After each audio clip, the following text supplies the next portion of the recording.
Ég segja að skapandi greinar séu fyrir fólk sem að hugsa aðeins öðruvísi, vill gera aðeins öðruvísi hluti í lífinu og í atvinnulífinu. Þá sérstaklega eins og einyrkja eða sjálfstætt starfandi fólk svona innan listgreina.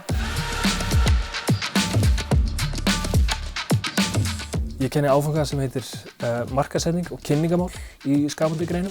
Í því lærum við concept creation, hvernig á að markaðssetja einfaldlega, hvernig við notum tól eins og Facebook og Instagram og samfélagsmiðla til að koma okkur á framfæri, hvernig við nota líka hefðbundnar leiðir til þess að styðjast við það sem við erum að skapa, hvernig við kynnum það sem við erum að búa til.